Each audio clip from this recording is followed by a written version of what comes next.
Coming up this week on how I failed in business. I've almost died 4 times. Everyone makes decisions through fear, the what ifs, like. Hold on, let me go into full mansplaining mode here. Right. You're so fucking positive all the fucking time.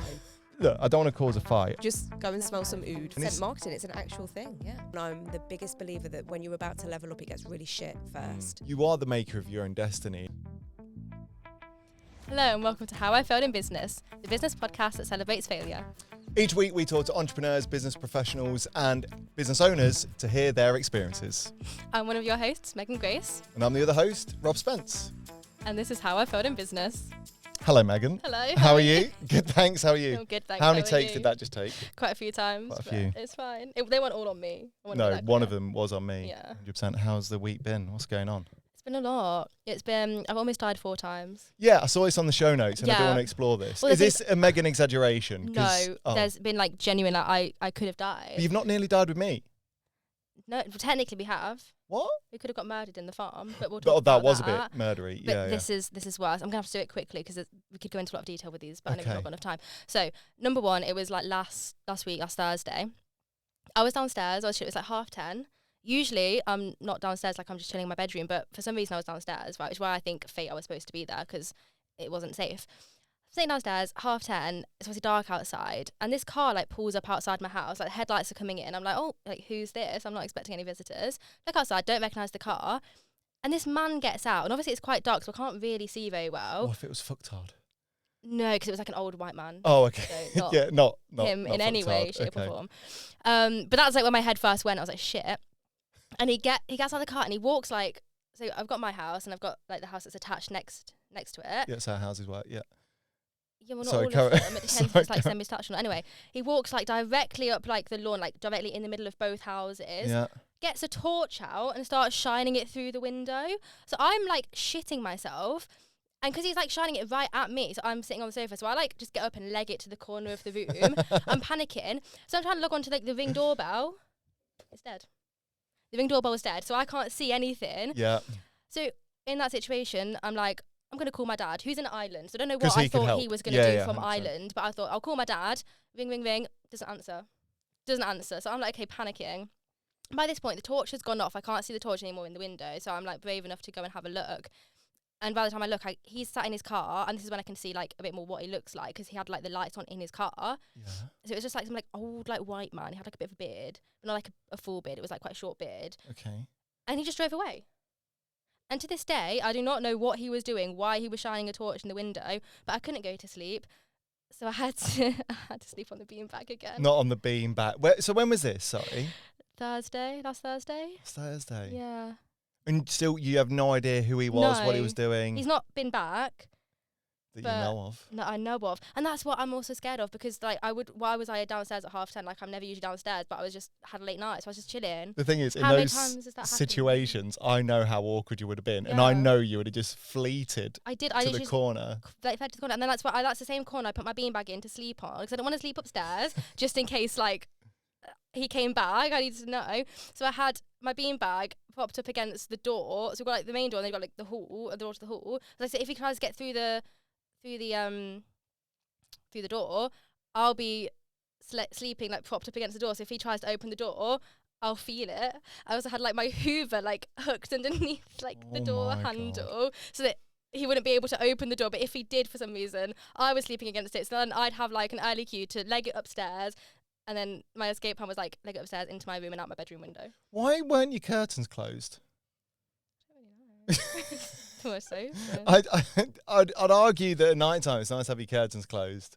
Yeah. It stops people shining torches through the. But I didn't. Why was he shining a torch anyway? I don't know. I wasn't well, that's him. what I'm scared about. Anyway, he's not been back, and it's been a good few nights. So And you survived. So that was near-death survived. experience 1. yes, number 2. Yeah. I was in town with my friend. And we were in High Cross, and we just had coffee, and then we were walking because she just goes to the toilet. Like, okay, cool, we'll go find a toilet.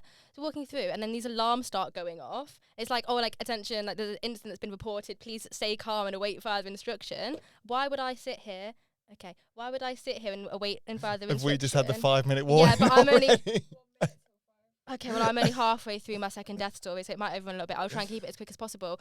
So these alarms start going off. It's like, please, like, stay calm and await a further instruction. I was like, absolutely not. I'm going to, like, leg it to the nearest exit. So I start running. You ran? Yes, I ran to the nearest exit. Why did you run? Because there was a bomb about to go off. It said await further There was instruction. a bomb about to go off. Just wait. I'm not waiting to get blown up, I'm afraid. Where was your mate? She was filming it. She was filming me panicking. And she was like dawdling. She was literally like walking so slow. So I'd ran, and I was like near the exit. I turned and looked, but she's like miles away. I was like, your survival instincts are not great. Like, I'm genuinely worried about her because she clearly hasn't. And she was like, I still need a wee. And I was like, well, we'll go and find a toilet somewhere that is not in the shopping centre that's about to get blown up. Then can we get footage of this? I would love to see the footage. We need to share that on socials, I think. I would love to see I'll that. ask her, but did you do your little T-Rex run?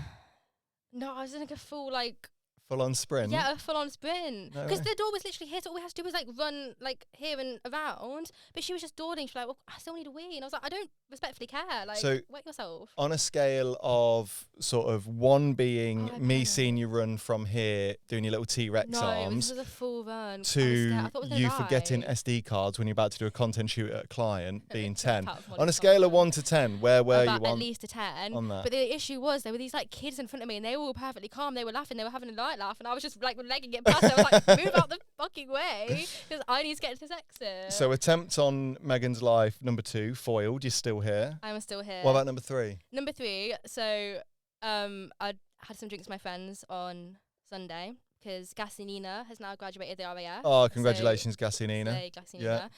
We'd had a few drinks, a little bit tipsy, and we decided... On the night before coming back to work? Sorry.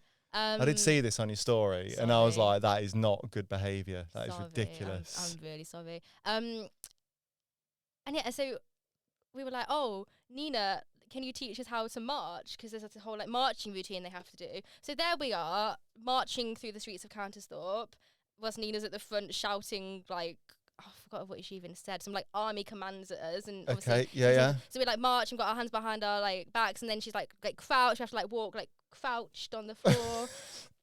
And then this car pulls up. This guy rolls down his window. It's this like car full of men, and they start growling. What? Genuine growling. And I was like, fair enough, because I can't say anything because we are here marching through the streets at like 10 at night. So Yeah. like, we also looked a bit Wild in strange. Council. I know, Absolutely crazy. wild. But then they stopped the car and they were laughing as they rolled down the window, and we thought they were just laughing, and then we just hear this like, I don't even know what, I can't even recreate it. It was just like some growl, and we were like, okay, now we just run. So then we just started running. That and ran kind of away. growl? Was it you? Shit. Was it that? I recognise, yeah, it was exactly like that.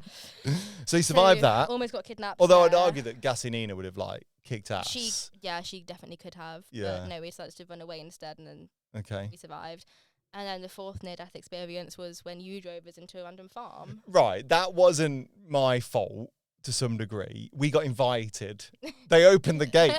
They opened the gate. Yeah. So just fill in some gaps. So hello, Molly, by the way. How are you?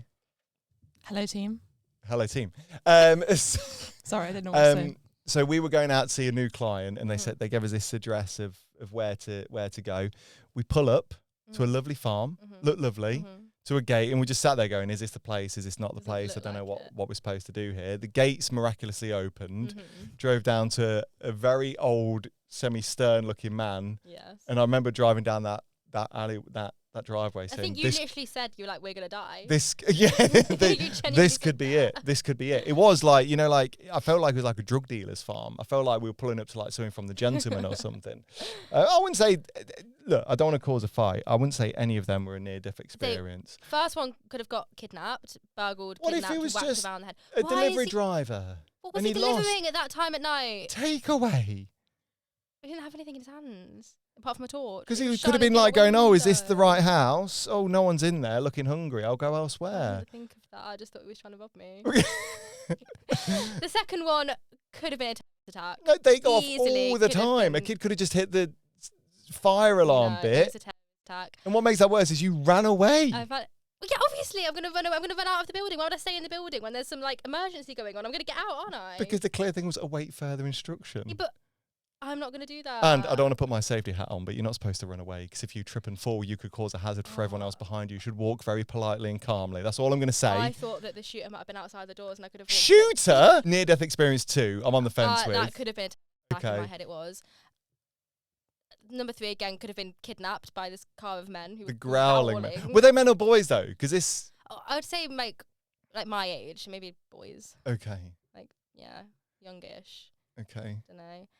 And then the 4th one, you did say we are going to die, so I would class that as near-death experience. To be fair, anything with me involved, Could be I would near-death argue is experience. normally a near-death Yeah, experience. So yeah. I'm going to say the 4th is probably the closest to death no. that could have happened. But No. I'll tell you what, we'll introduce our guest today, Yes. and maybe she can Yeah. give us her opinions as to if these are even near-death experiences. But I'd like to welcome onto the podcast. I'm going to say a good friend. We've not really truly spoken in many a year, nearly 30 years, believe it or not.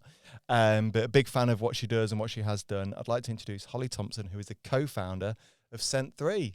Hollie, Hey. welcome onto the podcast. Thank you. There you go. There's your stars in their eyes moment. Amazing. Actually worked. It was well worth pausing Nice. everything to get that Should set I have up. told you I've got asthma before? Or I'm joking.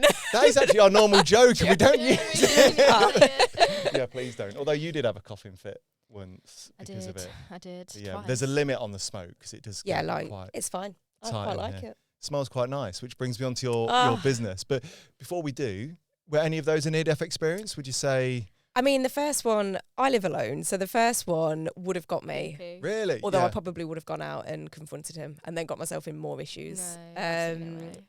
The second one in the High Cross, that was the second one, wasn't Yeah. it? No, I think I would have just been like, no, I'm gonna go, but I wouldn't have ran, but I also wouldn't have stayed put because Do not. they want you to stay put. Like, what? Why do they want you to Yeah, stay that put? is It is a weird suspicious. warning to put out. It's like Course there's an it is. emergency, but we'll But stay here but and just enjoy chill out it. for a bit. Yeah. Yeah. Exactly. I'm not going to do that. I would am just I? like go gonna to get the exit. out. Yeah. Maybe the running was a bit extreme, but I panicked. Yeah, fight or flight. I get yeah, it. exactly. Can we? Oh, there's not enough space for you to run in here. I just want to see the pace of the run that I'd you would like have to done. see the pace. Yeah. Hang on, actually want to see the T-Rex run because that was. Oh, it's great. Can I do an impression? Yeah. I'm not going to stand up. So the T-Rex run, Mhm. right? So arms are locked in. Yeah. Arms are locked in here, so you don't move the arms. Oh, I know you okay. come from a PT background, which we will talk about, so you'll appreciate the form. Don't move the arms. Mm-hmm. The arms stay solid, Yeah. right, I'm like trying to- this. Just think of yourself as a little T-Rex. Oh, Like this. And then just move your legs. Like that. Hilarious. That's about right, isn't it? I think. No, that's not accurate. To be fair, I think that doing the hand thing, that's probably just me taking the mick a little bit. Yeah. But you do I that. I do it like that. Yeah. Can we go? I want to see the video of you panicking. Yeah, I'll try. Yeah, I'll try and get it from yeah. her. Yeah. I'll if you try. I mean, can. it must be on TikTok somewhere. Someone must have put it out there. Oh my gosh, yeah, it's like CCTV footage. of Oh me. my god. Yeah. What about the men growling? So we were talking about this Um, outside, not growling as such. We were but talking about just weird men. Yeah. I mean, if I was on my own, that would have bothered me. Yeah. But RAF, what was her name? Gassy Nina. Gassy Nina. Yeah, very I gassy feel like as she would Nina. have handled it completely. Yeah. But if I was on my own, I would have Yeah. been like, what the hell are you doing? Yeah. And then what was the fourth one? The farm. We're at the farm. Yeah. So situations like that bother me sometimes because I think, am I like locked into this place now? Yeah. Like, is there a way out? Is this actually business? Or what are we actually Yeah. here for? Well, that's the thing. But then I think, why would they have chosen me for this? You know, like, I have to then go backwards and think, of all the people that they could have chosen, I'm so Right. irrelevant. Although, to be fair, we were driving out and the gate had automatically shut behind us, hadn't it? And it was Yeah. quite a long driveway, like a good yeah. 600 Yeah. meters kind of, maybe a bit Yeah. more actually. But yeah, so, and again, I'm the most accident prone Are you? person. So we didn't talk about it during our chit chat. I broke a camera lens the other day because I was just in a rush, in a panic. It's always my ass. It's always my ass. So just, I'll add some meat to the bone on that in a second. So which camera was it? So that camera there. The camera, the wide So- that looks really bad in today's episode. Does by the way. it? Sorry to everyone. Oh, on well, YouTube, Molly but- won't be using it. I know No. what Molly's like. So we'd basically got this camera set up and we were swapping out the sets between one client for, I think it was ourselves, wasn't it? I And don't know as, when you did it. I can't remember, but I was moving something and my ass just hit the camera. And I remember just going, oh no. And the camera just toppled down, face down. Oh, no. And I remember just I was like, that's broke. I thought the whole camera's broke. The lens is cracked. I just carried on doing what I was doing. Picked it up and I was like, oh, it's fine. Looked through the lens, not a problem. Got away with this. And then like a couple of days ago, you're like, oh, you do know that the lens on that camera doesn't work anymore. It doesn't zoom. And I was like, And oh. what did you do? Blamed you. Yeah, blamed me. You'd be like, well, did you break it? No. The thing is, because I was setting up for like a client and it wasn't working, so I literally had it like pressed right back against that wall there to try and get it because I couldn't use the Zoom, and I was like, shit. I was actually panicking. I was like, fuck, I fucked it up. Yeah, I did think I had someone. He said, did you break it? I was panicking. I'm sorry. And then he's like, oh, actually, it was me. I dropped it. The thing is, because like I checked it, I didn't think that I'd done something, and then it all clicked. And what makes it worse is I thought, because it came with the camera, I thought it was just going to be a basic stock lens, 200 quid, 300 quid. Expensive. Yeah, it's about 500 in the end. Wow. So new lens is needed. It's holding up its own okay today, but it's always my ass. So I was at a factory and this whole production line's going on, and because I am naturally clumsy, I don't know where my hands are half the time.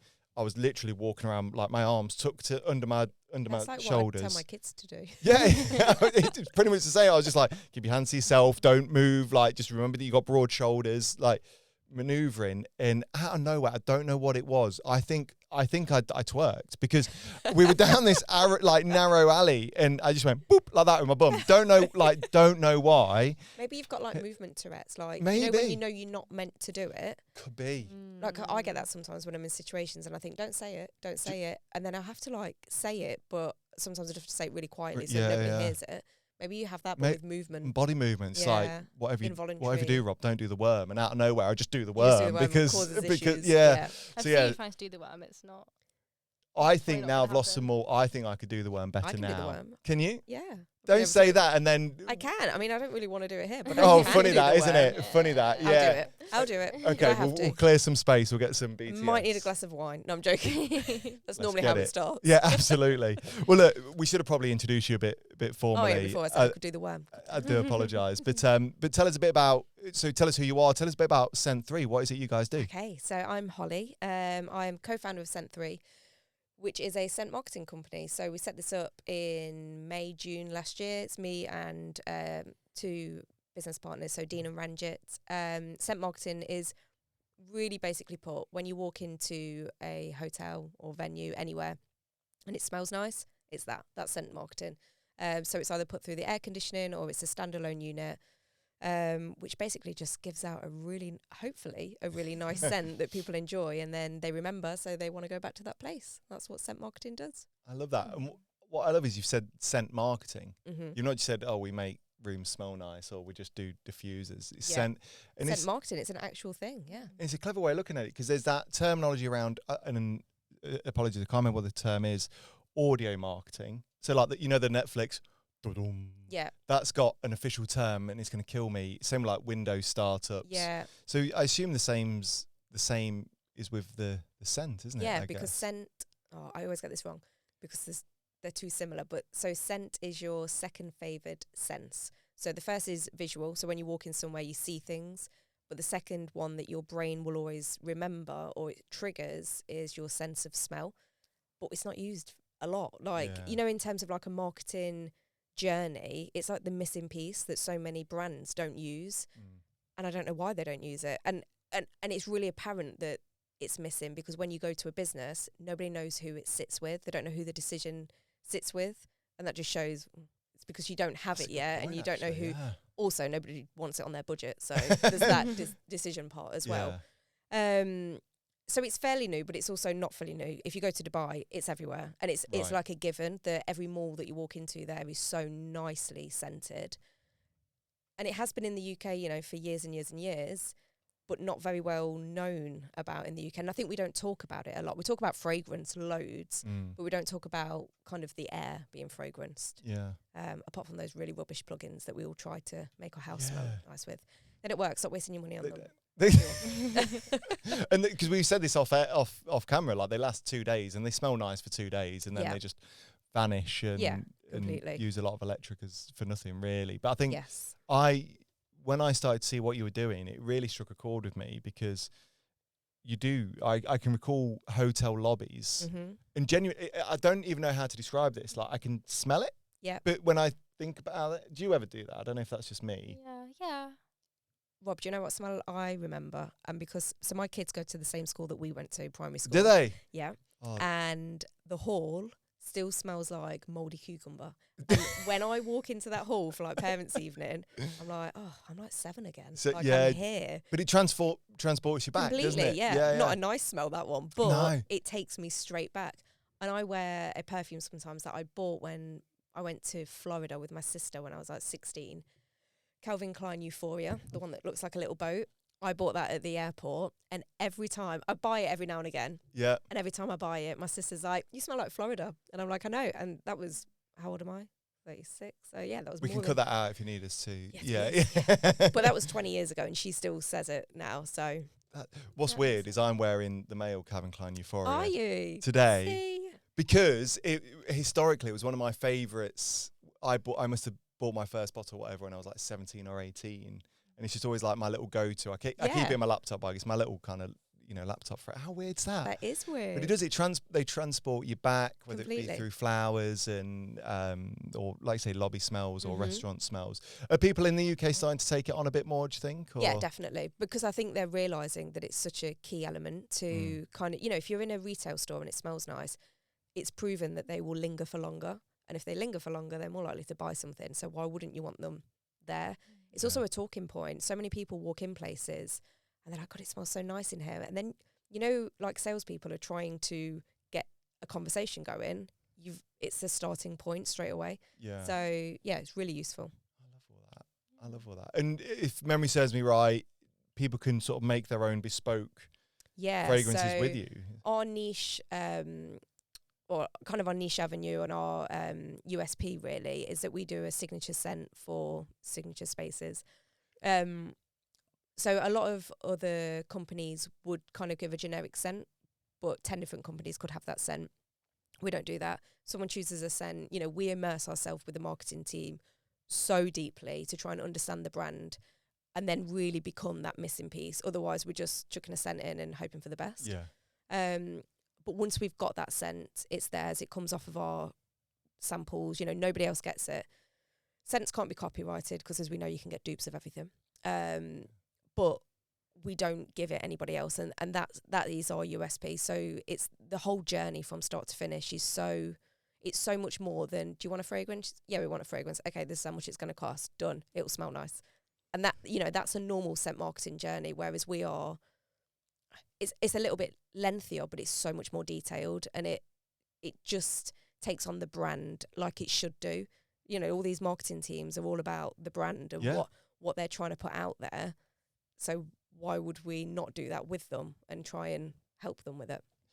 So you've been in the studios now for about an hour, give or take. What scent would you prescribe us, or describe? What would you describe us as? Looking around, like hopefully not mouldy cucumber. No mouldy cucumber. But I feel like in here you need like a woody, because it's quite like an earthy.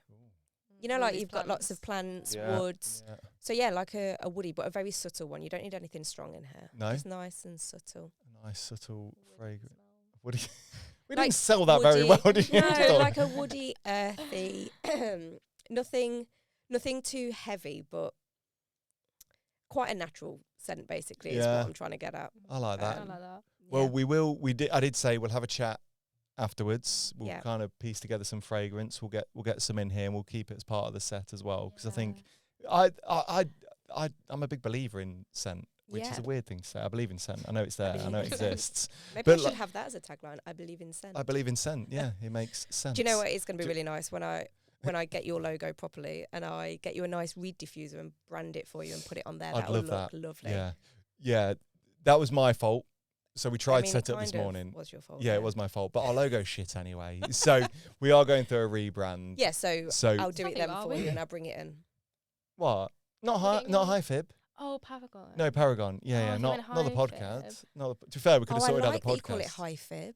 High fib, yeah. So you are now a high fibber.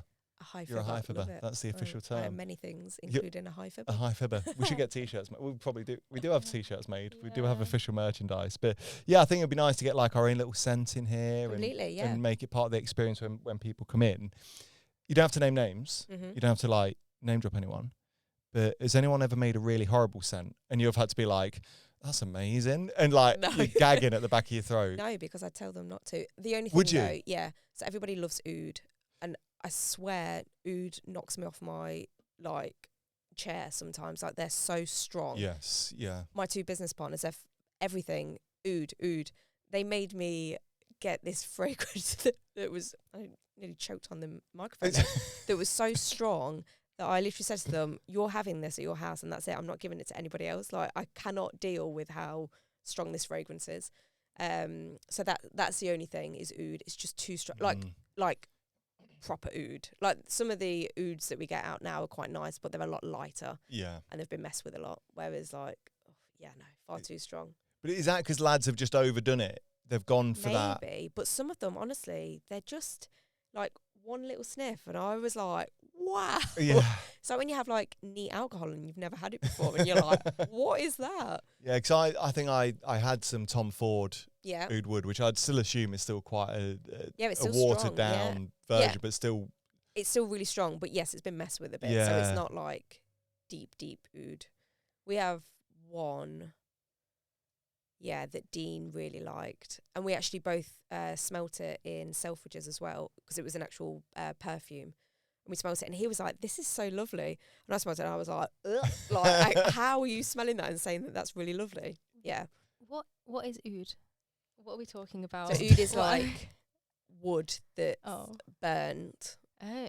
It's very, very old. Oud is like so old, but they brought it back basically now, and it's really trendy. Okay. But it's just so much. Just go and smell some oud fragrances. Okay. Bless you, I could, find some oud. Out of my peripheral, I could see you looking confused. I wanted to ask a question. Yeah. I was waiting for the right time. Like, what is oud? I was like, what is oud? I have no idea what this is. What's your go-to, obviously apart from Calvin Klein Euphoria, what's your kind of go-to sort of like house scent, or what's your favourite that you offer? I actually created a fragrance that we will launch this year as a candle, and I called it Cafe Sol. It's like coffee at sunset. It's got a little bit of coffee in it, but it's a bit light as well.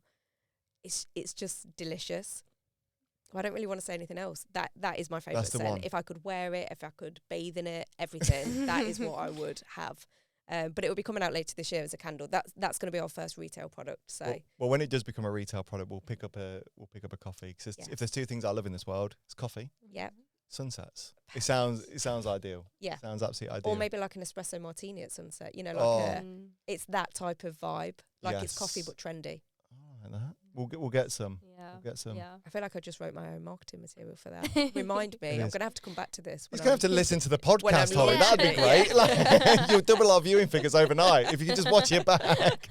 That'd be great. And just take some notes. But it's not just business you do, because you do events and weddings. Is that right? So scent marketing is like one stream of our company. So like the overall venue. But then we do the bespoke products as well that go with that. So say you've got scent in this venue here, but you also want some reed diffusers, maybe some candles, you want some packaging with that, some gifting for people, guests that are coming in, you want to give them a gift to take away. Well, that was a good sales pitch I just did for you there. We would then brand all of that for you, put the same fragrance in. If you wanted the same fragrance, or you could have a different one. But if it's your signature scent, obviously you're going to want the same one. We would then put that into a bespoke product for you and give you that as well. So that's where we do that with weddings, events. Like anyone's got a corporate event, and they have gifting for all of their people that are coming to the little bags at takeaways, put a little reed diffuser in there, little 50ml in a nice little packaging. Perfect. Do you know what? I think that's absolutely genius, Yeah, it is. Someone's going to steal this idea from me now. It's fine. We are. Because like I do think like, so I'm a salesman. That's my background. And we all know that sales don't necessarily occur there at the time. They occur during some form of follow-up, or they occur later down the line. And I think sometimes it's nice to touch upon those previous conversations to create that touch point in your mind. And if you can then get someone in their relaxed situation, their relaxed home, their office, the bath, maybe wherever, and they smell a certain smell, and they go, oh, that reminds me of that conversation I had. I mean, not many people want to think about me at home, but, with me, they then go, oh, I need to speak to him or her or whatever. I think it's like a callback, isn't it? Just completely. Through the nose. And if you, we do it all in-house as well, so we don't outsource anything. So we do the branding on it, we do the packaging, etc., which then makes us so valuable to a business, because if they've got any need for like products, room sprays, anything, and we're already supplying for the fragrance for the whole venue, why wouldn't they use the person that's already got the oils for their fragrance? Do you know what I mean? So it's an easy way to grow an account, but it also adds so much. It adds loads for us as a business, but it adds so much for them as their value to them, what they can then give to their guests in their hotel, or their guests at their wedding, anything. Can we get one for Paragon and then one for HiFib? I feel like we need if HiFib should have it sent, but then Paragon should have it sent, and then whilst we're at it, we get one for the boardroom, and like PCS can have it sent. How many cents? Don't start taking orders here a second. Hold on. Put your order. Holly's like, the scent sampling side's free, so you can try as many as you like. I think because it's all different. We should definitely have separate for HiFib and Paragon. Agreed. Yeah, because the branding's completely different. Exactly. I think Paragon would be a completely different vibe. And the studios. But this is the studio. Yeah, true. We'd have to pay this with the HiFib. True. One. But then we can have PCS in the boardroom. Yeah. And then Paragon. But then I agree. I like that. But then we could also give them, so we could have the scent here. Yeah. But then we could give them away. You know how we keep saying we need to give people gifts? Yeah. Again, I'm pretty sure Holly did sort of raise this point, and you're now just doing the same thing you did earlier, where you're taking what has been said and making it sound like it's your own idea. I'm not saying it's my own idea. I'm saying Holly gave me the idea. No, you didn't say that, though, did you? Didn't say that. You weren't going to say you've been that. caught out on that. Hold on, let me go into full mansplaining mode here. Right. I think we should give them as gifts as well. That was just karma. That was karma. Right. But I think there's so much you could do. You can do so with much. it. Literally, the possibilities are endless with it. Anything to do with fragrance, stuff for cars, anything we can do. It's this is why I love it, because I get creative license to just be like crack on. Like, I love all that. And all of our clients can have it as well. I'm fairly sure that's what Holly just said. No, I wish you'd stop taking Holly's I'm ideas. thinking for our client's business. Yes. Yeah. No, we don't not as gifts Paragon. though. Right. No. Okay. I know. I just had an idea. Hold on. You take your time. I'm just gonna make a note. She's gonna make a note. She's gonna make a note. She's gonna like me. That's what I do. She's gonna Although come I back don't have to my phone it. on me, so No, it's fine. any ideas? Why don't you could store your phone in our brand new lunchboxes you bought us? That's what we could do. You So could definitely put a nice flat taco in there. we go. Lily getting Or a ideas, but so it got raised. So Lily is behind the scenes today. So we might need to get her on camera at some point. So Lily's doing some work with us, some support with us, and she's been kind of fine tuning what we're doing here on the podcast. One of the key things she said was she hated we used to use paper because it was rustly, it was very ASMR-y, very distracting. So Lily's great idea was to get some clipboards, which I agree. Now, so I don't want to name names. I don't want to throw anyone under the bus. Don't want to mansplain the situation here. Someone sent me a link and said, "These are the clipboards we should get," and these monstrosities turned up. Sorry, if we Hang actually on, take a step. The colours. Don't The colours. Don't stand also, up for it. I'm not trying to be funny, but I actually thought about this long and hard. And basically, you're always complaining, right, about storage. Oh, here we go. The sales pitch. What are you going to store in there though? Because it is like an inch thick. Pieces of paper. So my desk, right, is always really quite messy. I've got a lot of paperwork sort of going on. So hold on. Cleaning doesn't involve just moving mess from one place to another. It's storage. All those pieces of paper that are on my desk right now that you're always complaining about, right? I need those pieces of paper. Okay, they're just on my desk at the minute, but I can put this on my desk and I open it up and here's all the paperwork that I need.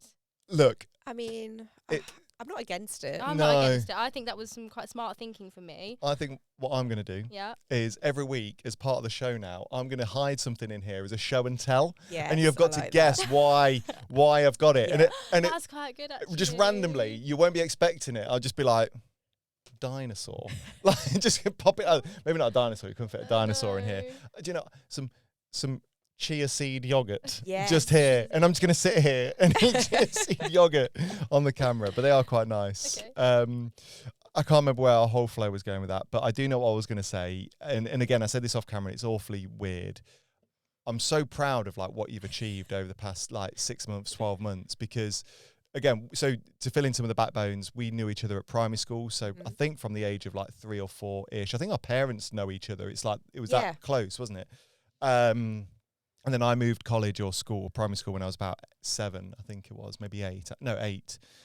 But we've always stayed in touch through social media. And I've seen your journey over the past, 30 years, can you believe? But I've really grown fond of what you've been doing with Sent3. And you've done it so, I mean, you're probably going to tell me soon that it wasn't effortless, but you've done it so seamless, so effortlessly. You've put your heart and soul into it. And I think one of the epitomes of that is your site that you've just set up in Kibworth, I think you said. And it looks gorgeous. Like, it so looks incredible. How do you feel about getting that? Having the unit? Yeah. I love it. So we originally, as part of the backstory, we originally had the unit. So we're at B8. We had B6. Okay. When was that? Like May last year. And then because things changed, we lost the unit.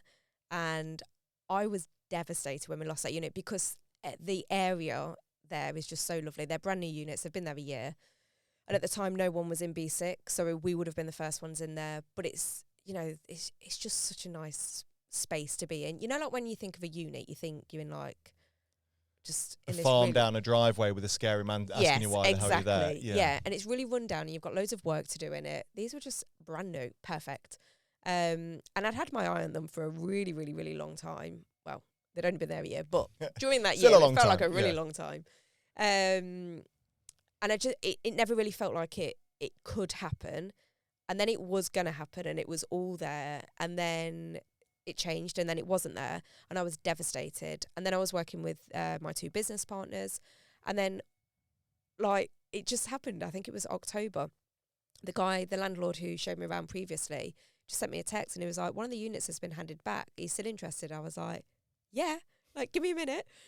So I spoke to the business partners, said to them, I was like, look, the unit's come up. I think we're ready now to move into a space. We've done all of the, our CRM was set up, our website was done. We'd done an expo, because we just booked the Excel in London to go and do our first expo because I kind of had that thing where I thought, fuck it, like, if we're going to go and do it, let's go and do it and let's just wing it, like, because we will. And I did wing it, which looking back is, when you just think, I don't really understand how I'm doing this or why I'm doing this, but I'm here. So we were ready. We were ready to start producing. Instead of me just saying, this is what we do, it was now time to start doing it. So I spoke to the business partners. We decided, it was a really good idea. I took my business partner round and he loved it. I knew he'd love it. And he kind of had the similar thought to me, like, it's brand new. It's so lovely. Like, it was just nice. And I'm really big on, and some will roll their eyes on this and some won't, some will get it. But over the last 2 years with the journey that I've been on, like, I'm so big on, like, signs from the universe and being open to signs and everything. Are you eye rollers or do you get it? No. I'm 100%. Yeah. Okay, fine. I'm 100%. Okay, good. I don't know what it is, but there's something there. Oh yeah, completely. Do you know what I mean? There is, the universe works when you work with it. And I am so in tune with that now. It's insane. But literally, like, so 888, the numbers. When me and Dean literally walked out of the unit when I'd showed it him, and I'd already seen 888 that day anyway on another car, and we were just stood in the car park bit. And bear in mind, there's barely any people there, like, because these are new, there's not a lot of footfall. I mean, there's no footfall. There's a couple of cars that are parked. And this random car, as we've come out of the unit, just showed Dean, this random car pulled into the car park, did a 360 and went out, and its license plate was 888. I looked at Dean and I was like, why did that just happen? Like, I don't get it, why it happened. Obviously, I know why it happened. Yeah. And our unit's B8 as well. And that was insane. And that was like the confirmation, like, we're going to get this unit. And I know we're going to get it. And we did. And that's it. And it came back to us. And I'm a big believer that at the time when I thought I was ready for having that unit back in May, I wasn't. But when I was ready, it came back to me. Like, I had to align myself to a point where, like, the universe was like, she's ready now. She can move into this unit. And I was. And we've got it. And that's it. The rest is history. Oh, I love that. And what makes that really weird is the stalker that turned up at Megan's house with the flashlight, his license plate was No, it wasn't really. It wasn't really. Why did you look at each other, though, when I said 888? There was a whole thing with angel numbers that we had. So when we did our first mystery mishaps, which we'll play in a minute, I got the score 2 minutes and 22 seconds. Oh yeah, I love a 222. And I've been seeing 222 like before that, and that was the time I saw it. I was like, oh, I've actually been seeing 222 a lot. And then there was so much, like a period of time where like literally all three of us and Molly were seeing like 222 literally everywhere, or like 111, and just angel numbers all the time. Yeah, so it was a big thing. Yeah. It's just when everything is aligning, and when you become really open to it, you see it more. But I've like been driving to meetings and I'll see like 444, 777, 333, and I'll have the most amazing meeting. Like I had one meeting, it was so incredible, and I came out and I got an email literally as soon as I left, and I'd seen all of these things on the way there, and it was to say that my mortgage offer had been approved, and I was like, what the hell is going on? Like, I love this. And then I'm always like, I'm so very grateful for it, because you have to hold it. You can't, the only way to hold all of the good things that are happening is to show gratitude to it and be grateful for it. And then you attract more, because everything, you're in a high vibration. And to people that don't understand that, it sounds really weird and really like delulu, but the more delulu you are, that feels weird saying delulu, but the more delusional you are, the more you attract and the better your life becomes, because there's no boundaries to what you can dream. And I literally feel like I'm back to being a kid now. Like, and my vision is so big and I don't really care anymore. Like, I don't care what people think. I instantly know when I'm talking to people if they think I'm weird or not. And then I just kind of think, well, I just don't need to share this with you because you're not going to get it anyway. Yeah. So, and that doesn't matter. Fine. Exactly. That doesn't matter. Doesn't matter. I can't change you, but I'm not going to change me. Yeah. I just can't be bothered to go through it all with you and like talk. I'm going to go find someone that gets it. Yeah. But I love, so I'm a big believer in the universe. You know, I've read The Secret, Law of Attraction, everything else in between. I genuinely find, I know that within my life, things have happened when I've kind of, yes, when I've manifested it, when I've visualized it, but also when I've been grateful for those situations and allowed those situations to come, and it's ready when it's ready, kind of thing. I literally say, even when things that are bad that are happening, I literally stand there and I'm like, what is this trying to teach me? Like, why is this happening to me? What's it trying to teach me? Not, oh, this is so horrendous that this is happening. Like, things are shit sometimes. Yeah. No one can get away from that. But if you become a victim to it, you're always going to stay stuck in that cycle. Yeah. But if you just learn from it, like in the moment, like you're feeling it, but you have to think, why is this happening? Like, what do I need to learn from this? And that is then when you just go to the next level then. Yeah. Because I do find, I don't know if you've picked up on this, those that are I'm so unlucky, woe is me, the world is against me, everyone hates me, they are the ones that are always... They're like energy suckers. Oh, I'm the worst. Yeah. And they do get like the worst look, they just have the worst... Yeah, completely, because they're attracting it. They're attracting it, exactly. They're in that vibration where they attract it, and everything that they do attract is so big to them. Whereas like something that could be happening to them is actually quite a small thing, but because they're in such a low vibration, it becomes like a huge mountain for them. And it's like two people can have the same experience but experience it completely differently. Agreed. Yeah, so, 100%. Yeah. Well, look, that got deep, didn't it? I was only talking about fragrance. Really did. I thought we turned into Diary of a CEO for a second. But no, I love it, and this is all stuff that I like to hear, and I know you do, Megan, and I'm sure our audience do, and I want to dive deeper into it. But I want to, if we may, play our first game. Yes, please. Is that all right? Megan, what are you doing? Well, since I started using Xero accounting software, turns out I have more money in the business than I ever thought I did. I'm so glad you're using Xero accounting software. Like I do. Wow. I love the fact that I can look after all of my accounts in the cloud at the click of a few buttons. I love the fact I can invoice clients. I know I can run profit and loss reports at the click of a button. And I even use Xero to look after my payroll. That's so cool. Isn't it just? And as a thank you to all of our How I Failed in Business listeners, you can get 90% off for 6 months. That is an incredible offer. Where is the link where people can get this great access to Xero? Well, just below in the show notes. I'm very nervous because I'm not going to know it. Don't be nervous. I don't know any answers. So I told Holly about the game outside, and she was like, so what do I need to know? Like, should I have read a business dictionary? Well, I was thinking, oh my God, do you not know that I manifested this. I didn't go to business degree school. You'll be and I've checked over. So I did warn you outside. So normally when we play this game, we'll explain the rules in a second. Over the past 2 or 3 guests, Megan's made it incredibly hard. Yeah. Okay. And then she looked at me and thought, she needs it easier. Yeah. What actually happened is that I was a bit busy, so Molly. Oh, is Molly done this? Molly wrote this one, So which is why it's considerably easier than You usual. got Molly to thank. Do you want to grab the camera? We'll take a photo for you. I'll explain the rules, and then Megan will I feel like play I'm very sweaty. the game for you. It's really hot warm. in here. That's what I here. turned the heating off because we were Yeah, dying in Well, here. sorry. you know when I messaged you earlier and said, what should I wear? Do I need to wear business wear? I've got a Sent 3 hoodie. Should I wear Oh, that? And you were like, yeah. yeah, wear your Sent 3 hoodie. Now I'm wearing my Sent 3 hoodie. I'm I'm sweating. sorry. I'll be in honest. my I didn't Sent 3 think. hoodie. I'm so sorry. I can't even. So yeah, get it out there. Right. Take the photo. Yeah. Right. Pose. Beautiful. So I'll explain the rules whilst that processing develops. So Mystery Mishaps is a really simple game. We're going to share with you, or Megan's going to share with you 5 clues. And well versed on the microphone yeah. etiquette there. It was I'm good. very conscious that I swallow loudly. So Oh, it's all right. Someone here chews loudly. So Oh, it's. no. So, because I had a chewy earlier, and like Molly literally kept, because she could literally tell that I was conscious of it. I kept trying to chew really quietly. Yeah, you can. That's why we had to put the curtains up in here just to dampen the sound from when she's over there. So, Hilarious. so Megan's going to ask you 5 questions, and beg your pardon, give you 5 clues. Those 5 clues relate to a business, a brand, a product, a service that there was some form of mistake. okay. Now, it could be that the business is no more. It could be that they released a software and it was crap. It could be something bad happened. But there's going to be 5 clues, and on each clue, you get to guess who it is. Okay? I'm gonna fail it. I doubt it, actually. But you said it's things that are in the news, and I said to you, I don't watch the news ever. No. Like- So I would argue. Here's an extra clue. For our age, Yeah. you'll pick up on this Okay. quickly. Okay. So we do have a leaderboard. So this is the Taylor time tracker I'm gonna be here, on Taylor's ass. the TTT. That's where I'm gonna be. Is it? Like, Don't manifest that low it.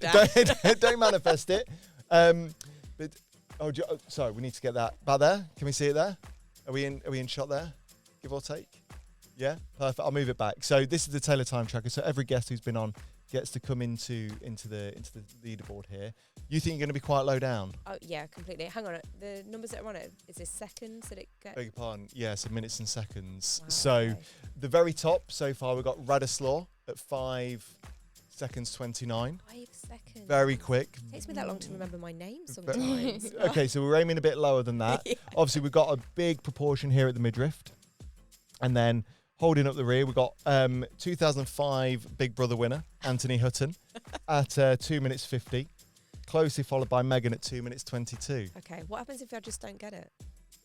You'll be down here. Like, what's the limit? There gets to a stage where I feel sorry for you, Okay, and I'll yeah. just chuck in extra clues. Alright. It won't get to that stage. You'll be absolutely fine. Is she going to stand up? Right, are you ready? Yeah, Are you ready as I'll ever comfortable? be. Molly, are you ready with the timer?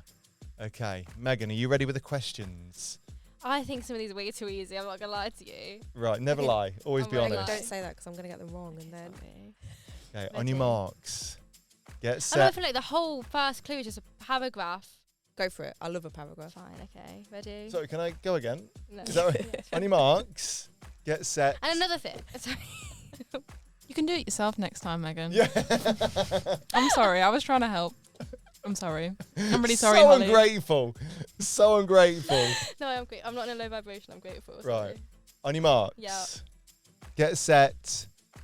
Go. This 93-year-old UK retailer known for home and self-care goods collapsed into administration after unwise payments during loss-making periods, leaving thousands unemployed. Literally don't know. That was a lot of words. The company struggled with poor online in-store integration and rising costs, eventually leading to its closure. Name any retailer. Yeah. There's Known no for more. home and self-care goods. Home and There's no more. self-care, There's no more. Hang on, is this recent or? Oh, within the past 5 to 10 years. Oh, okay, so not that. I'm thinking like news yesterday. Oh, I don't no, watch no, the no. news. About 10 years ago, give or take. I don't think that's correct, but okay. Okay, carry sorry. on. Go for clue 3. Go for clue 3. Around 12,500 jobs were lost when all 400 of its stores closed by October 2023, which is only 2 years ago. One of the largest high street collapses in the UK that year. You'll know it. You'd have shopped there. Debenhams. Oh, we're on the right. Sort of. Yeah. This brand's name is short, catchy, and synonymous with affordable household and self-care products now owned by The Range. Oh, who did the Range take over? I'm always at the bloody Range. You know it. I do know it. Is there one more clue? The This is the UK retailer, once a staple of high street for decades, shares its name with a 4-letter word beginning with W and ending in O. Well, that is an easy clue. Hang on. Shares its name with a 4-letter. Well, it says here 4-letter. 5-letter So word. it's a starting longer with word, W. but a lot of people started to call it a shorter word. And Wilco's. there we go. Wilkinson's. There, Yes. There we go. That was a better clue. that, That took me ages. it took some time, not to the stage where I felt sorry for you. I don't think it was that long. Right. To be honest, though, I kind of wanted to hear the other clues. I was a bit like, tell me more Oh. about this. So I wanted to get more. So Wilco's. Wilco's. So before we reveal your time, they Existed. were a thing and then Yeah. went. but you can still buy the products. So if you go to some stores like the range, they've still got like Wilco's products in the range. Oh, have they? Yeah, I think they must have just bought all the stuff I of think scissors I'm or just something. really not like retail worldly wise. Like I like what I like, and that's pretty much it. Yeah, I go yeah. to certain shops. I don't really branch out anymore, and I don't watch the news. I don't listen to stuff like No. that.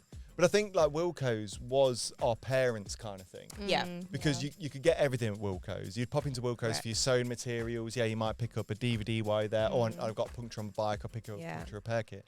We just do that now on Amazon, don't we? It's a different... Exactly. Mm. Yeah, I way don't of think I've stepped foot in a Wilco's for like 10, 15 years. No. Oh, Since 2023. So before we reveal your time, what was the synopsis? What's the... Wilco, a 93-year-old, it's just clue one. Oh, Wilco, a 93-year-old UK home and self-care retailer, collapsed into administration in 2023 due to poor financial decisions and weak online integration, leading to the closure of 400 stores and 12,500 job losses. There we go. Sorry to hear that. Wilco's. So it's Wilco's. So where do you think you ended up on the I'm going to Taylor. say maybe a little bit of underboob.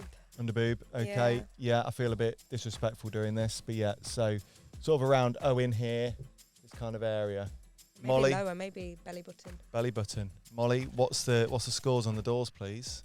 You've come in at 1 minute 36. That's I mean, respectable. not bad. Oh, well done. Well Taylor done. thought it was good. That is She fell over. respectable. She did. She fell. So, right, 1 minute. So 1 minute 36. That is belly button. 36. You I'll are take about that. belly button actually. Yeah. So I didn't write the whole one. you didn't. He's just on 1 min. Yeah, something else. But somehow down here, so I don't know what. I No, don't know it's what's 1 happened minute there. something. I think he was like 1 minute 50 something. But you are below Venetia.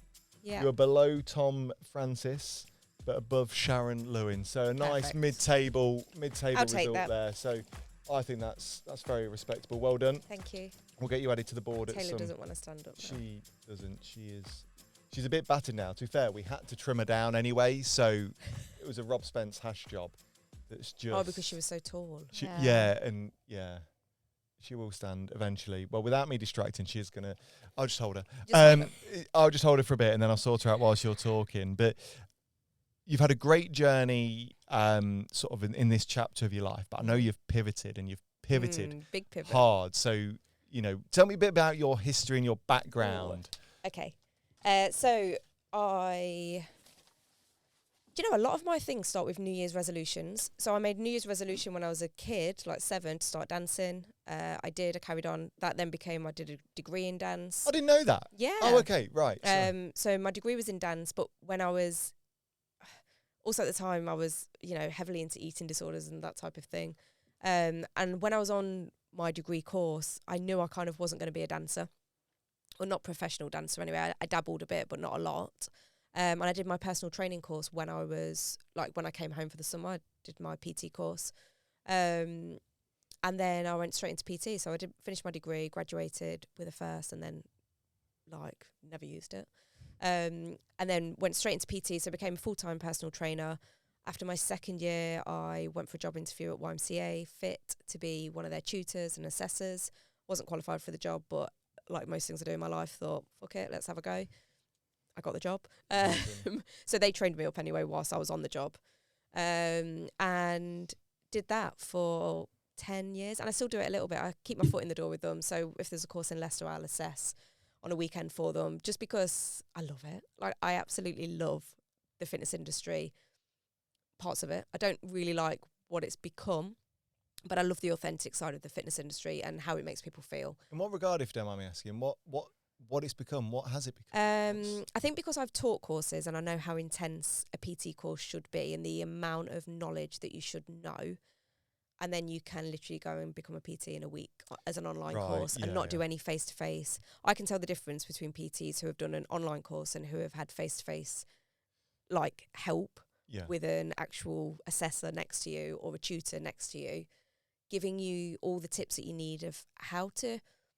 I think because the generations that are coming through that are younger than us, they don't really know how to communicate very well because, like, you know, we're the last generation that knew life before social media, but True, yeah. the people that are coming through don't know life before that. And I think it's really obvious when they're talking to people face to face. Right. And that's what I don't like about the industry now. And a lot of people call themselves online coaches, but I don't know whether they've ever actually been a PT before that or whether they are just an online coach and they're churning out the same thing for this Yeah. for completely different people with different things. And that's the dangerous side, isn't it? There's so many Completely. of them now. Oh, hold on, I've got a six pack. I can bench press, 120k. Yeah. That's fine. I'm going to move to Dubai and sell my online courses and become an Yeah. online Great coach. life, Yeah. but it's not authentic, and you're No. not selling the product how you should be selling the product, because having a six pack and being able to bench is like a one day thing. Yeah. Like you can not you can be on a really strict diet for a week and get a six pack on that one day, but it can go the next day. Yeah. And you can just eat loads and bench press loads because you're super strong that day, and then not train and it's gone. But it's the discipline and the actual programming to get someone to the level that they want to be at. And I've always worked with clients that aren't really bothered about, looking a certain way for a certain event, more about how you're going to change your life. Like, what do you actually want to do? Let me coach you to change your life properly. So let's look at your eating habits. Let's look at your sleep. Let's look at your exercise overall. How many steps are you actually getting a day? And I know we talk about, I've done so many steps, but most people get like 2,000 steps, and it blows my mind. If that. So I've been guilty of sometimes only doing like 1,000. What? Yeah, because like, I know it's really bad. Don't start training me, So but like, bad. because you get stuck into, I call it sitting down disease. Yeah. So you spend all night in bed. Mm-hmm. You then, you wake up, potter about. You then get to work. You then sit down at your desk all day. Yeah, you might walk to here, walk to there, but you still sat down all day. You then, I forgot one step. You then sit back in your car to then drive to or from your place of work. And then what happens when you get home? You sit down and watch the latest thing on Netflix. It's not going to benefit your life in any way, shape, or For form. normal people, my watch tells me I stand up for like 16 hours a day. I am never sat down. The only time I sit down is when my kids say to me, "Can we watch something?" And I'm like, "Yeah, okay." It's like 20 minutes. Yeah, we'll watch something. And then I'll sit down. But if I'm at home on my own, never sit down. You stand up. Honestly, this. I was going to say, your watch is going to be having a little panic attack It right will. now. It will tell me to stand in a minute. Like, this is like monumental that I'm sat for this long. But actually, it was a huge worry for me moving from the fitness world to like a normal job. Yeah. Because I thought, I'm not an office person. Like, I cannot be an office person. I'm like ADHD central. I'm up and out everywhere. But I think I actually do more now in this job than I did when I worked in the fitness industry. And I think I enjoy training more now than when I did when I was in the industry, because I'm out of it. And it's like, it's nice to go back in, train and come out. I'm seeing it from like a consumer point of view. Yeah. And I have my own coach. He like coaches me through everything. And that is like a non-negotiable for me. Like, I have a coach, so I know exactly what I'm doing. I think that's the biggest thing as well. People train, but they don't have any goals. So they're just doing it and then they forget about it, because if you've not got a goal, what's the point? What's the point in doing it? It just becomes a monotony of things. Exactly. Doesn't it? And you get bored of monotonous. Monotony. Monotony. There we go. I'll just let you say it. Monotony. That's Yeah, clip that up. She's going to be using that for weeks and months to come. But I think, like, because again, that that shows in your life now. I know you still train. I know you still fit, and I know that you recently did a little photo shoot that you looked insane. Like, you'd clearly put in some hard work for that. What was the training like for that? So that was like 2 years of graft. So I made another New Year's resolution. Like people make New Year's resolutions and then leave them like a week later. I can't make them because I know I won't be able to give up on it. I am relentless with anything. Consumes you, yeah. Yeah, and once I've said I'm doing something, I have to do it, because I've said I don't get that in people. When people say they're going to do something, then they just don't. I'm like, how? Why? How have how have you just given up on that already? Whereas I'm like, oh no, I said I was doing that 3 years ago, so of course I'm doing it. So I made a New Year's resolution it would be 3 Christmases ago, to just get strong, because I was always fit and I was always very small, but I thought I actually want to get some muscle now and get strong. I'm getting older. Women, we should all be strength training. All women should be strength training. If you're not building muscle, you're just gonna be really shit in older life, basically. It's the plainest way to put it. So I wanted to get strong. I wanted to go down that route, and I did. So I started the journey on it, got a coach, started working towards it. And then the idea of doing a photo shoot, I don't really know why I wanted to do a photo shoot. I think it was just put out there, and I thought, why not? Let's do it. Let's try. But the discipline that comes with that is insane.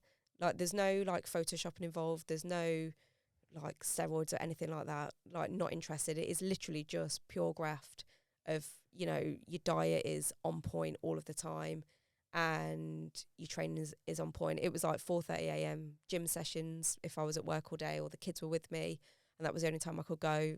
I was going, like, that was it. And I think in the 2 years where I went through a divorce, a house move, career change, everything, I did not miss one training session. It was, when I say it was a non-negotiable, it was a non-negotiable. And that is 100% why I'm the person that I am. It always has been. Like, training has always been the underlying thing that has kept me sane, and has kept me driven with all areas of life. And in the last 2 years, like, specifically, it has been the only reason that I've been the person that I am. Thanks, training. But I love that. And I think, we're talking off camera, that whole discipline, it does set you up for life, and just having that kind of goal to achieve. And, I think, would you say that the photo shoot did become that kind of target for you, that kind of... Yeah, I think as I got more into it, I think the thing as well, I wanted to lean out. So I'd built loads of muscle, gained a stone, which was fine. Mentally, that was really hard to deal with because I'd always wanted to be a bit smaller. And because I was overweight as a kid, there was lots of things, I had bulimia for 10 years. So there's a lot more that goes into it than just what you look like. It's the mental side of it as well. But I've got kids, and I wanted to show them that actually you need to eat food. Food is energy. That, my kids are sporty. It means that you can go and do all the sport that you're doing.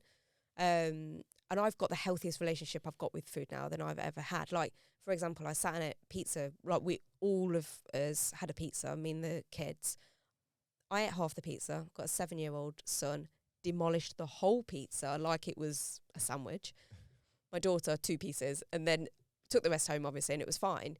But when I was sat there with them, I thought, I've actually never sat with my kids and eaten a pizza. Like, maybe I would have bought 1 pizza and I would have had a slice, and that would have been it. But I just ordered 3 pizzas, and that was normal. And I ordered the pizza that I wanted. It wasn't a pizza that I thought, maybe this has got a bit too much on, like I shouldn't have that. It was just, I just didn't even think about it. I just ordered it. And yes, I'm a bit heavier than what I used to be. And some days it bothers me. I nearly said most days, not most days. But some days it bothers me. Guarantee when I watch this back, it'll bother me. But then it goes again, because I think actually I love the person I am now. Yeah. And there were so many things that I didn't like about the old person that was smaller. Because even in like energy, my energy was smaller. And now my energy's big and bolder, and that might annoy people, but I don't really care. Like, I like the person I am now. But they're not your tribe. Exactly, they're not your audience. You find your tribe when you become the person that you're meant to be. I feel like I'm the person that I was. Did I say this earlier? I feel like I'm the person that I was when I was like back in childhood. Like, my vision's bigger now. Yeah. And I think that's really important. Too right. I do think we are, like, weirdly, as children, although we are told that we can dream big, we are very quickly, especially in the education system, told to actually think small. We are told you must get this qualification to get this job, and then that's your life. Yeah, of course. And actually, I think it's important. If you look actually a child, our children are the most imaginative things in the world. We were imaginative as kids, I literally remember a conversation with my granddad, who isn't here now, but we were walking home from school one day, and my cousin was in the pushchair. So he used to take my cousin for a walk in the pushchair. He'd go sleep, and then he'd pick me up from Granby. And I remember him saying to me, after I'd been waffling on, a bit like now, he said to me, "You've got such a vivid imagination." And I was like, have I? Didn't really take much notice of it. And now I've got such a vivid imagination. Like, I can picture things happening that I'm living in now, if that makes sense. I know I stood in the old office, which was my business partner's office, where I was temporarily working. I stood in that office, and I pictured working at the unit where I am now. And I I felt what it felt like to be there. And then we got the unit and I was like, oh, I'm like in that now. But the weirdest thing, when I was in it, I didn't have the same feeling. It was like, how do I describe it? It was like underwhelming. Like I wasn't overwhelmed with it. I was really underwhelmed with, even though I'd felt the feeling and I knew it was going to be amazing when I was there, when I was in it, I was like, oh, it doesn't feel like how it felt. And I spoke to someone about it and they were like, do you know why that is? And I said, why? Tell me, because I feel like ungrateful for it. And they were like, no, it's because you're at like a level of acceptance. Like, of course this is happening for you because you've done all of the work to get here. You've visioned it. It was always there. You just had to get there. And then when you get there, you're like, obviously I'm here, but not in an ego way, like it was always meant to be.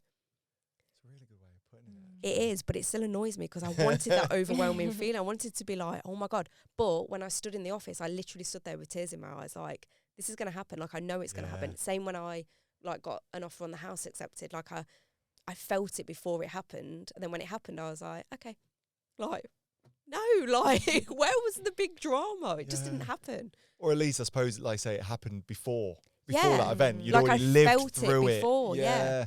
And it's really bizarre. Really bizarre. And I don't think I felt that since when I was like a kid, and I didn't have like barriers on my imagination. It's insane. Yeah.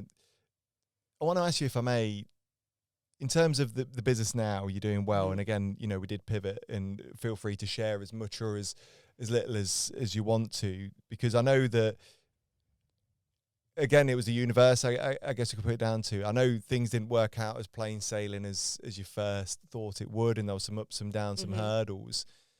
Tell me, if you may, tell me a bit about that. Like, what were the emotions that was going on throughout that whole thing? Yeah, so I worked in the family business, my dad's business, which is up north, which is a similar business to this, with a view. Well, so I pivoted from PT, because my dad was looking to sell the business. So it was always a sense that I'd move into the business with a view to buying him out, and he would then, over time, he'd still stay in the business for a little bit, but over time retire. And that was always the plan. But it very quickly became apparent that we had big differences in the way that would actually play out. And there was so much riding on me in this scenario. And at the time I was going through a divorce. I'd just moved out of the family home. I had 2 young kids. I still got 2 young kids, but so I had 2 young kids to think about. The career change in itself was huge, but the financial side of it was also ridiculously huge. I'd gone like so far backwards to come forward. So I was on universal credit, which I hadn't been on before, which I'm very grateful for. It served a purpose at the time, but it was a short-term fix.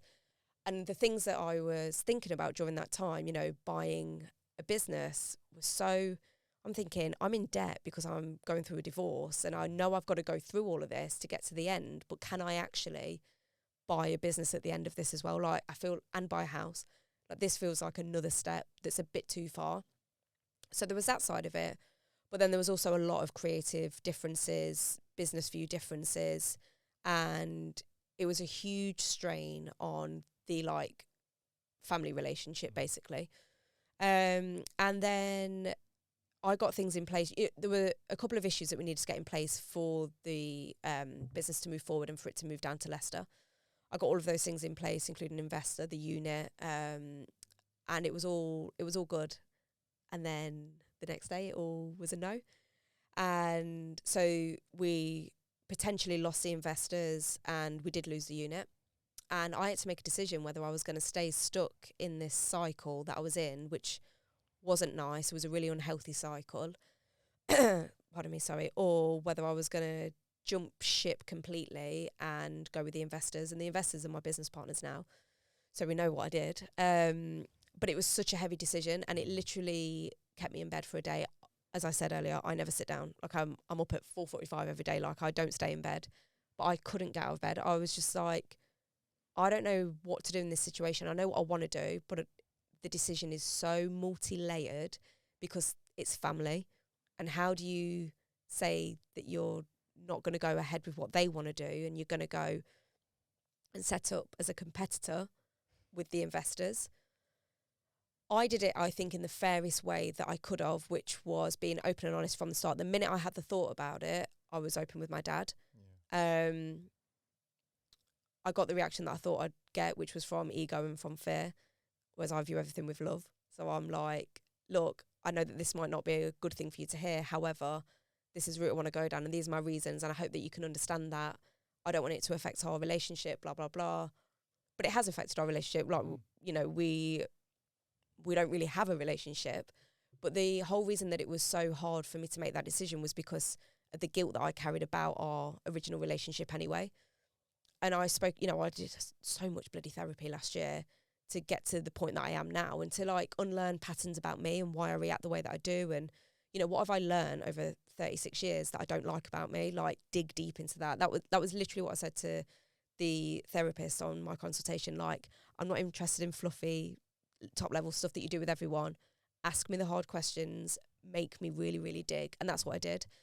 So I went through this scenario with her and dug it out. And the minute I realised that the reason making the decision to do what was right for me was because of the guilt that I carried in this personal relationship, the minute I made that connection, it was such an obvious decision that of course I was going to go with the business partners, because that's where my future was. And my future plan would have been affected if I stayed here.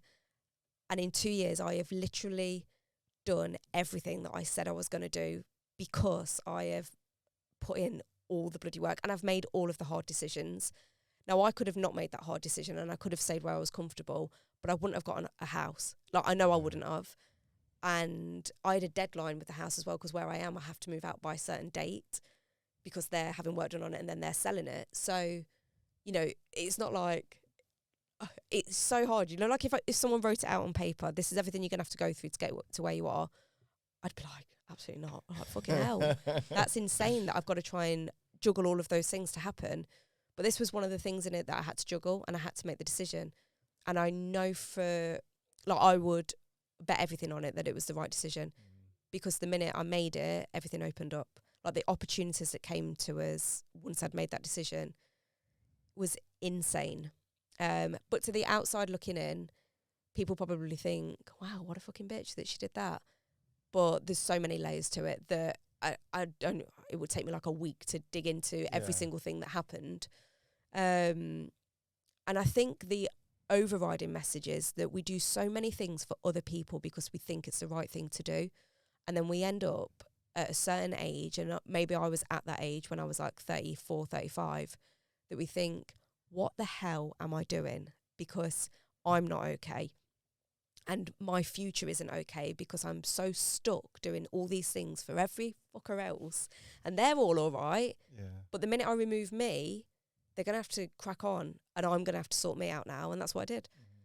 2 years later, I am knackered, but I've done it. Well, you don't look it. I feel it. These bags are getting more and more. You know how much like lymphatic drainage oils I take to try and get rid of. Are you on the bags? collagen yet? Are you on? No, I need to, and I need some serious Botox. But that did not come into the finances of a divorce and moving house. Like, that will come later. Exactly. Maybe just a full lift would be nice. I said this earlier. This would be nice. That's what happens though when you have like. I've always had chubby cheeks. I've always been there, and then I gained a stone through weight training and just different training. I didn't run and do loads of cardio anymore. Yeah. But then this happened, and the drop. So all the chubby cheekness just dropped down here, and I was like, one day I literally woke up and thought, what has happened to my face? I look like I'm melting. Not at all. Not at all. Just be careful what they say. You look fine. You look lovely. Yeah, don't panic. But I think it's really brave what you've just said there, because there's so much to unpack. And again, I know we spoke about some of it off camera, and I think, you know, there is a lot more to unpack there, but I think like you're so right. I know that every business owner, every human being, I think, is going to go through those stages where they have to make those really tough decisions. Yeah. And I do think, and again, one of our former guests from season 1, Gary Parsons, and a guy that I've been on his podcast, he believes in sort of being selfish. Yeah. And actually, sometimes you've got to be selfish, you know, to put yourself first and support yourself, because you can only support others if you are selfish. Exactly. You can only support them if you're okay. 100%. Otherwise, you are literally just grounding yourself into the ground, but everybody else is like stood on top of you. Yeah. And you're like, yeah, it's okay. Like, everything's good, but no one's there for you. Yeah. And I realised this actually in the last 2 years. Like, my circle is so small. I mean, I made it small. I cut a lot of people out Yeah. because I had to. There was 2 people said the same phrase to me, and the phrase was, "You're so fucking positive all the fucking time." I was like, I don't think that's a bad thing. The irony in that sentence alone is I know. like, And honestly, I was literally like, oh, like this is about you. It's not about me. But and it was like a light bulb moment. Like, I need to walk away from this relationship now because you're not for me. Like, I am positive all the time, and that is the only reason that I've managed to do all of this. Because if I was a victim, I'd be like, no offense to anyone, because this is completely fine, but I'd just be working in Audi. Like, I would have gone back to that because that was a safety net. But instead, I thought, no, like, I've got big dreams, like, and I always wanted freedom, and I didn't really know what freedom meant. But it's very clear that freedom is like financial freedom, and not because I want to earn loads of money. I don't care what's in the bank, but not having to worry about that side of it is a huge thing, because the minute that you're in that mindset and that place where you're not worrying about money, you do have freedom. You have freedom in so many areas of life. Yeah. And even like I didn't want to check my bank account for 2 years because I knew I was in debt because of the situation that I was in. And now, I'm not in any debt, but I'm certainly not financially abundant yet. It's coming, but I'm not there yet. But I don't care about checking my bank balance now. Like, and that for me is freedom. Like, 100%. I'm already there. Yeah. But I think so many people, especially in this country, they live in that fear that they don't want to check their bank because they're not in that freedom bit. And it's horrible, like, because we're all capable of it. Yeah. But fear, everyone makes decisions through fear, the what ifs, like, oh no, we can't do that because the generation before didn't do that. Like, who cares? There's some people have always got, it goes back to what I was saying earlier, some people have always got an excuse as to why something's not happened, or it didn't fall for them, or you know, Margaret Thatcher did something 50, 60, 70 years ago or whatever, so now I've got to suffer. Like, you are the maker of your own destiny, and you're the maker of your own decisions. And, you know, kind of like what you've gone through, you've had to walk through that glass, you've had to walk through that fire, however you want to word it, but sometimes that's the only way you get to those solid places, you know. And I think genuinely, I said this to you off camera, and I'll say it again for the record, like, you're going to smash this. Like, genuinely, like, and again, it's going to sound horrible, you know, some people, they set up businesses and you sit there from the sidelines and you worry and you go, oh, okay. Like, I hope they do. I'm not sat there going, I hope you fail. It's like, oh gosh, I'm not too sure they've got it in them. Like, the fundamentals aren't there. Yeah, 100%. But when I saw that you'd started to do this, you just knew. And then, like, I saw I know you in your unit, you've just had sort of like that entry, sort of wall branded up with this plant that looks very similar to this next to it. I think probably actually the same plant. Yeah, Amazon special. Yeah. You just know, that you are going to do well. And I think, and I know that you'll get this, I think it's not always going to be plain sailing up. You know, there's always going to be hurdles. But I can't wait for those hurdles to come, because you learn. That's where you learn. That's where you then become, like, better. Yeah. It is all about leveling up. And I'm the biggest believer that when you're about to level up, it gets really shit first. And you have to, like, go through all these obstacles. Like, there was the week before, I think it was, I got the house. There's been many of these occasions that have happened, but the week before I got the house, I got like 4 lots of like bad financial news. And I was like, what the fuck? Like, this can't be happening now. Someone frauded me, like, through Klarna. And I kept getting all these letters to my house. I owed all this money. And I was like, no, I don't. I've literally not used Klarna because I'm trying to get a mortgage. Like, what is happening? Yeah. And I had like my mortgage appointment the next week, and I thought, no, like, what? It was insane. And then I just kept thinking, I've got to deal with this properly, not through fear. Yeah. Like, logically, I know that isn't me. So I've just got to go through the process of it and not panic. And then, like, it's like when you're on a game, you know, like when you're just about to get to that last level and they chuck in like the extra baddie to do like the final round. I didn't have you down as a gamer. I'm thinking for like when I was a kid. Of course, yeah. I like Mario. Like when you get to the end and then the big ugly thing comes out with the spikes on his back. Is that Mario? Yeah, that's him. You have to like fight him. I loved Mario. Yeah, but not recently. I loved Mario as a kid. Yeah, but you have to like fight him, don't you, to get to like the next bit. Yeah. I think life's like that. Like, you're always tested just before you go to the next level. And that happens in business, and I can't wait for that to happen. I can't wait for shit to go wrong, for me to learn from it and think, probably shouldn't have done it like that, should I? And then go to the next level. That's it. I love that. It's a really Wow. positive way of looking at it. Really positive. I told you I am too fucking positive. Well, no, again, that pisses me off because, yeah, like I say, you know as well as I do, that's a reflection and a mirror on Yeah, those completely. people saying it. But I know that I've had sort of relationships break down and I'll just say been dumped because I've been too positive or too optimistic or too, as well, what did one girl say? She said,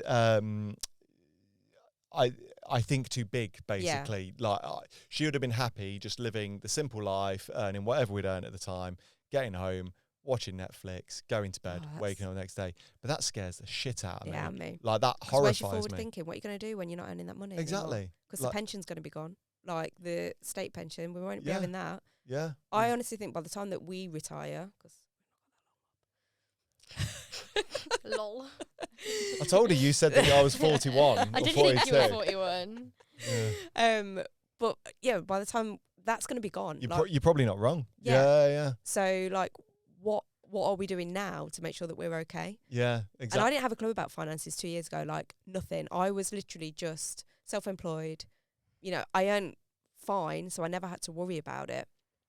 And obviously I was married, so there was 2 incomes. Sure. Yeah. And then I had to learn very, very quickly, oh, fuck, it is just me. And, like, you can't just spend as you want to spend. Yeah. I worked out I spent over £1,000 on coffee in the last 2 years, tax year ago. So I've not bought a coffee yet this year. Really? Yeah. It was, wow, over £1,000. Yeah. Just me.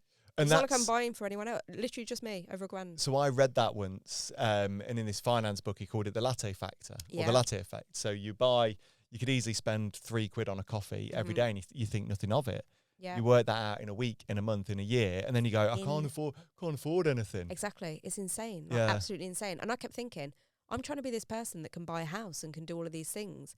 And I'm pissing away money Yeah, here trying to live that life. Like, which one do you actually want to do? yeah. So, I think as soon as you start to live your life like a business and like literally put the balance sheet out and go, well, where have I spent Yeah. this? Where have I spent that? mhm.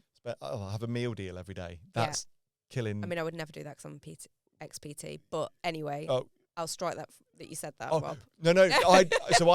I used to. Yeah. Have you read Ultra Processed People? Yeah.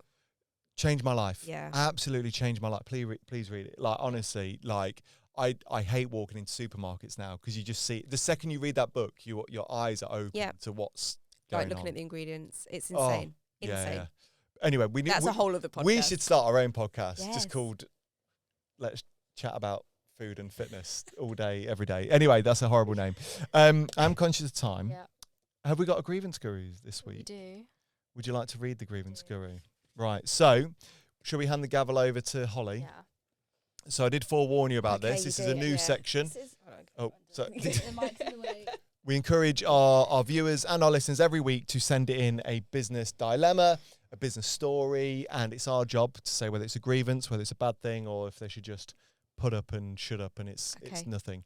Forewarn you, 9.7 times out of 10, they are just passive aggressive comments about me and my leadership. So we'll see how No, because This I one was starts- told that I Okay. my boss drove me into a farm and I thought I might die. Is this a grievance? I was told that I wasn't allowed to use one against you today. Oh, which okay. really pissed me Thanks, off. Lily. Thank you. I know. Was that Molly. Lily? It's Oh, was it actually Molly? Molly. Molly was Sorry, actually Molly. not you. Sorry, I assumed it would have I been Lily. had a lot to say, but it's fine. Right, let's we'll go. for this one. I'm the managing director of my company. It's not about you. It's actually not about you. It's actually not about It's you. not starting well. Okay. I have an employee who started taking naps on his break.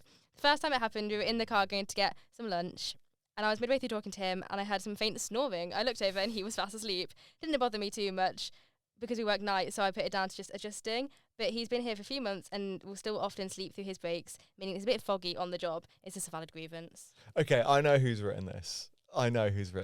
Do you? Yeah, 100% I know who's written this. Thanks for writing in, Lynn. I would... Is it? Actually, no. I'll explain the story off Oh, camera, okay. but I can't. I don't yeah. know. What are your thoughts on this one? I think absolutely do what you like on your break. Yeah. Have a nap, have a nap. Is it a paid break or what? Oh, Do I we don't know? know. I wasn't allowed. Even if it's a paid break, why does it matter what you do on your break? If you want to go for a walk, Because if go you're for a walk. sleep, if you've got like half an hour break and then you're sleeping, when you wake up, surely you're going to be a bit like, I would. Yeah, If but I if they're was- really tired and they Yeah. don't sleep, but- it's the same as driving. Like, take a rest. Yeah, Yeah. I guess maybe. Like a 21-minute power nap is like my optimum time. You know, like if you just go sleep and then wake up naturally, I always do it after 21 minutes. like I'm Even like a at different nighttime? person. No, that's like different, like, proper sleep. But like if I had a mid-afternoon nap, Yeah. it would be 21 minutes, like always. Yeah. But I'm like a different person after, sharper. Yeah. I do think it's like different strokes, different folks. I know, like I say, for certain time periods as well, isn't it? Like I know some people will wake up groggy and foggy. You know, we've all Yeah. had those naps, haven't we? You Yeah. know, where you wake That's up. when you have too much. Yeah. maybe. And you sit there wondering what year it Yeah. is. You know, why is there a man outside my window flashing a flashlight through I think the that's a valid through the question window? if you've had a nap or not, to be honest, True. if you're foggy or not. Yeah, I don't see this as a grievance. Again, No, I personally think I'm no grievance. if it's their time, and it's not affecting them, if they're sleeping on the job, we used to have a lad who used to fall asleep at his Yeah, desk. completely. That's completely Yeah, different. that's different. But if it's his break, I'll So let I'm you allowed to decide. sleep through lunch then? 'Cause I might Yeah. do that. Okay. We Okay. had a team member who used to do that. She would, Really? yeah. She used I to. would 100% have a little nap if I had like an hour's break. I would Yeah. 100% have a little nap. I'd go for a walk, get some food, have a nap, Yeah. start work again. I don't know where you do it in our offices because there's nowhere But quiet. But if you never like sat in your car where it's really warm and the sun's shining on it and you just close your eyes, like obviously not driving, but you just close your eyes and then think, I'm just gonna nap. So coming back, don't do it while you're driving. Coming back to what you said about New Year's resolutions. New Year's Fuck off! goals. I'm on it. Give me a pay rise and I'll buy some driving Oh, lessons. no, how do you know what I was going to say? I knew what you were going to Uh, say. I knew exactly what you were going to say. I was just going to say, just for accountability purposes, one of Megan's goals this year is to learn how to drive. how to Excellent. drive. It is, and I will do it. But my issue is, and I explain this. Basically, I've got an issue because my provisional license, I lost it a few years ago. And I've been trying to get a new one. It keeps saying that the details are wrong. So I need to sort that out before I can obviously get lessons. Yeah. Yes. It's on my list. I'm going to do It's it. on your I'm list. going to do it. And then you Fuck can have then you can have a car that you can Then I'll go, have a car that I can sleep in. sleep go in. to Yeah. sleep in. So quick decision then. What do you think? I can't pass judgment on this. I can't show favoritism, so I'm not allowed to. Okay, so it's clearly Adrian and Lynn who have written this in. I say no grievance. If it's your break, I'd say that's absolutely fine. As long as it's not affecting work. Mhm. If anything, I could only argue that it's making the person work better. Yeah, but what if it wasn't? What if they weren't working any better? Oh, wow. That's a different grievance altogether. Lynn, right back in. What do you think, Holly? You can have I the think no grievance. no grievance? Yeah. No grievance. Quick one from you, Molly. Fresh Grievance, no grievance. grievance. No grievance. No grievance. Hit the gavel.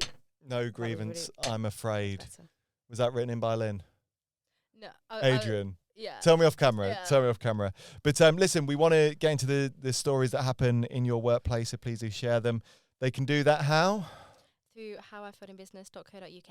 And then you got a fully functioning website, or just email in howifeltinbusiness@gmail.com or messages anywhere Yes. on social media. If it could be anything big, small, maybe don't send anything serious because we are not actually I professionals. can't, No, on I can't be this, serious, But sorry. no, but yeah, anything quizzical, please do send them in. But we're gonna have to start to wrap up, I believe. But I'd love our audience to stay in touch with you, find out a bit more about you. How is best to do that? So Sent3 is on Instagram. If they're business, we're on LinkedIn as well. Or they can just find me on LinkedIn or just find me on Instagram. They're two very different. The Sent3 one is professional. The other one is just me with my six-pack out. Yes, yeah. You'll know which one's which. Yeah. It's probably the best way to say that. But highly impressive for both sides. We will make sure we share your links in the descriptions and Thank comments you, below, and much we'll tag appreciated. you in on some of the shorts as well. So thank you for joining us. Thank you very much. No, and thank you to you, the audience, the viewer, the listener, for tuning into this week's episode of How I Failed in Business. Yeah, please give us a like and a follow if any of these stories resonated. Sorry, I can't do it without a script. You can do it without a forget, script. I I'm believe in you. sorry. You're a theatre kid, no different to I. You can do this. New episodes do land every single Tuesday, so make sure you hit that follow button, hit that subscribe over on YouTube as well. Thanks for listening. Bye.